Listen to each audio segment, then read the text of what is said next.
Hello everyone, and welcome back to Burrows. We are continuing Hiro's route. I think we're spending our money. We're gonna get some food. Everyone likes food. I don't really like food. What a bother. What an annoyance having to eat. I don't know. Never been a big fan of it. We scurry down to the marketplace and follow our noses to a cart manned by a mangy-looking mutt. One each? We nod eagerly. Onions and peppers. No. More energetic nodding. No.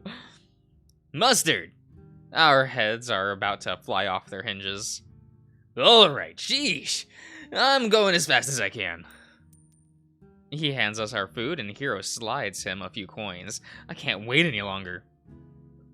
I take a bite and feel the snap of the grilled sausage against my teeth, filling my mouth with smoky, greasy flavor. Hiro is munching away next to me, mustard all over his whiskers. Terrible, terrible. This cuisine of this land continues to amaze me.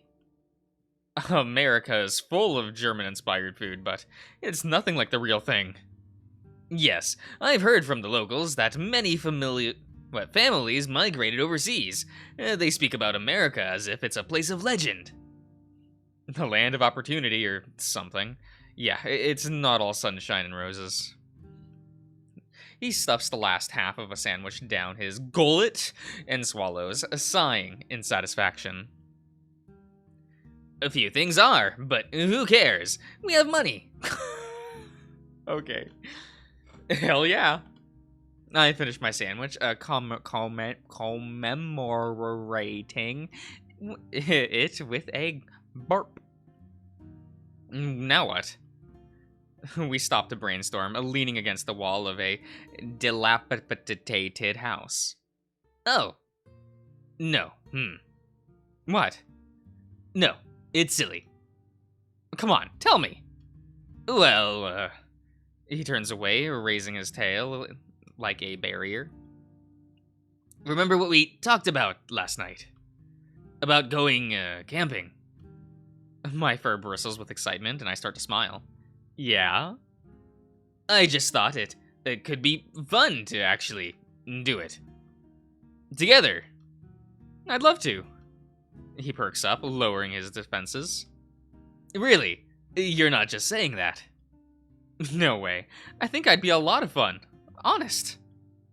Between you and Adri, we'd be set for. Oh, look at Hiro's dissatisfied little expression. Oh, you wanted to bring him, huh? That makes sense. I just thought, oh, he meant just us two. Oh, fuck. I didn't mean it that way. I'd be just as happy keeping it between you and I. It's fine. I guess I should have clarified that. That elk has grown on me, like I said. He's sweet. Yes. And very handy. Uh-huh. Easy on the eyes. Keep it in your pants, please. Never. Sorry. But he's digging his heels in the dirt. Just say what's on your mind. I'll hear you out. We don't have a lot of privacy staying at Petra's, and even today we were still around Atri and that Ram fellow. The only time you and I spent together was while I was barely conscious, not to mention before we could properly communicate. Oh. So, yes, I'd like to spend some time just getting to know you. No intrusions or prying eyes. What do you say? I pat him on the head, and he cocks his eyebrow. His brow? His brow. Okay. I'd be honored. I'm sorry if it felt like I haven't been giving you my full attention. You had your own life before I got here, and I don't really know where I fit into it. And I'm still figuring out how I even got here. But I think it's clear that I should stick with you. Gray. He bops me on the Bailey? Okay. Accidentally knocking the wind out of me. Save the sentimentality for your deathbed? Your deathbed, Gray. I'll send you there soon. Right now, we need to focus on getting supplies. Right. He switches gears so fast. So, where should we start? The survivalist culture in this country is quite different from Japan, so I've been taking notes on what we'll need. He whips out another journal from his tool belt, a myriad of bookmarks and other notes jutting out of them between its pages. Essentially, we'll need to tackle 4 categories: food, shelter, warmth, and gear. That sounds about right. The food part is flexible. If we pick the right spot, we can simply catch fish for our meals. But that isn't always dependable, so we'll have to pack some non-perishable foods as well. We could probably get some canned goods and soda crackers. What's a soda cracker? Is that just a regular cracker? What? I don't know. Oh, and canteens for clean water. Oh, that's soba, not soda. Soba cracker. What? I understand that less. Soba cracker. Well, I'll let you pick those then. He checks something off his list. Okay, next. Shelter will probably be the cheapest item. We'll need a sturdy tent that can withstand wind and rain, preferably animal hide. What about waterproof fabric? They wouldn't have something so fancy here. We'll have to find a tannery. In addition, we'll need a tent pole and some pegs to secure it. I can probably put those together myself with some scrap metal from the junkyard. Do you think Atri would be able to do it? Possibly. But if he finds out about our trip, he'll likely want to come along. I know you said you wanted to just be us, but I think he'd be fun to bring with us. Maybe for a future trip. I will consider it. I'm starting to get the sense you want him around for other reasons. I mean. Maybe. You wouldn't? He tugs at his collar, looking away from me. No comment. Next is warmth? Do you mean blankets? He shakes his head. No, that falls under gear. We need a way to start a fire. You said you knew how to start one, right? Yes, but my method was born out of desperation. We have access to proper tools here, so we should take advantage of them.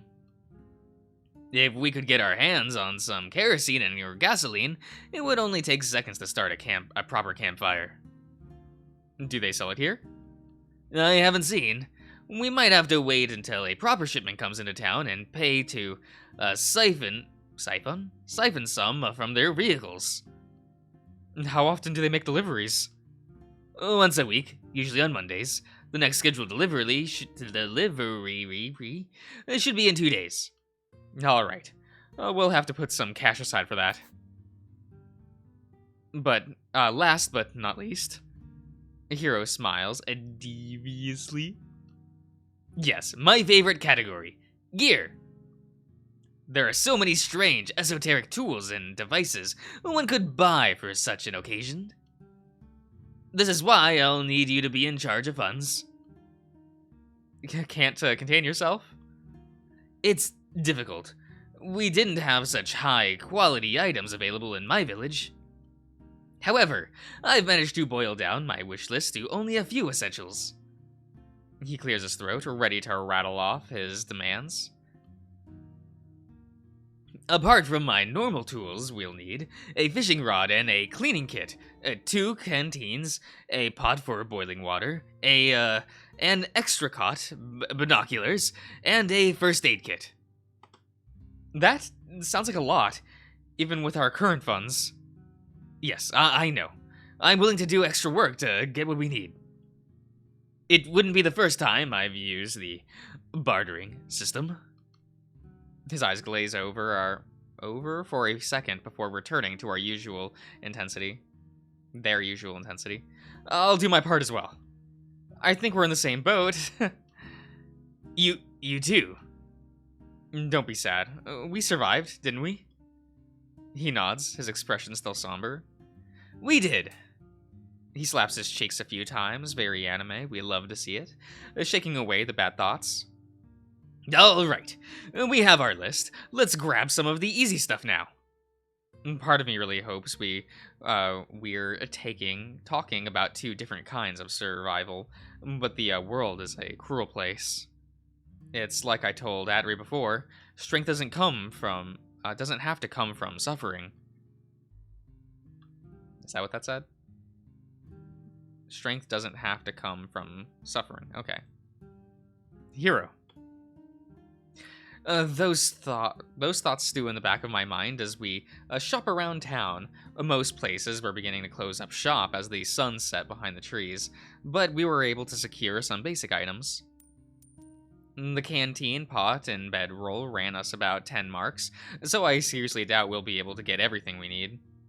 Maybe we could cut back a little. The gear alone will probably break the bank. We'll have to find a way to get the rest through trade or favors. Yeah, I guess. The wind is gone from his sails. Hey, it's not all bad. Besides, you're probably made to do with less, right? You've probably made to... Okay, yes. We could have fun even without a fancy tent. Yeah, perhaps. He stretches and yawns, his little tongue peeking out. But for now, we should head back home. It's been a long day. Yeah, I could use some rest. Lead the way. We loop around and cut through an unpaved road, arriving in the alley next to Petra's apartment. Before we even knock on the doors... Oh! There you two are. You missed dinner. We ate outside, no worry. Come in then. We sit to take off our shoes in the foyer. She watches us, and I feel like I've done something wrong. What? You left the village. Yes. Again. What? Your instructions were to rest and let your stitches heal. It only takes a few days for wounds to scab. You couldn't even wait that long. He wanted to help Atri and I with his task. We wouldn't have been able to find everything without his help. That's irrelevant. What good are the supplies if I have to use them to heal you over and over again? Hiro sustained no injury. Need to check. No, I believe you. Next time, tell me so I don't have to worry. Sending a search party into the woods would be a huge waste of time and energy. Hiro will consider. The tension in the air is palpable. I try to break the ice. So, what's for people come for you while you were gone. From the airship. Hiro holds his breath, waiting for her to continue. They wanted to know when you would be able to come back to work. And, what did you tell them? What do you think? I told them my patient is in no condition to perform labor of any sort for the next 4 weeks and sent them on their way. Honestly, those jackals couldn't even wait a day. Surely, they could find someone to... You, bitch! Amazing, amazing. What a reaction. His fists are shaking with rage. I've never seen him like this. Who are you to get in the way of Hiro job? Who are you to speak on Hiro behalf? Who am I? I'm the one treating you for free, you ungrateful little whelp. What kind of doctor would I be to willingly send you to an early grave? Stop being a brat and think about this logically. No, no! This is too far. This Hiro life, not for you to decide. Hiro, not your child. He hisses through his fangs. Hiro, not replacement. How dare...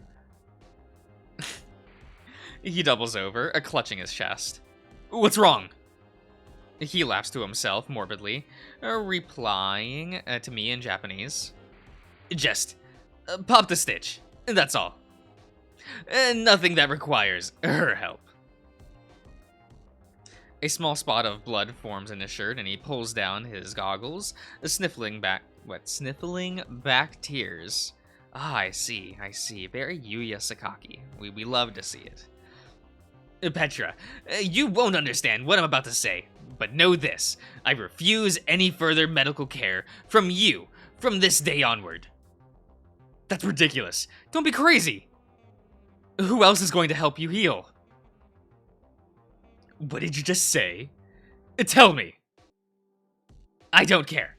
I can't live like this anymore. Hiro? He pushes off of me. Okay. Struggling to unlock the door with his free hand. Please, reconsider. She just wants to help. Gray. The door creaks open. Don't wait up. Wait! He slams the door behind him. This is a mess. That idiot! I look towards Petra, expecting her to resume her usual smug nature.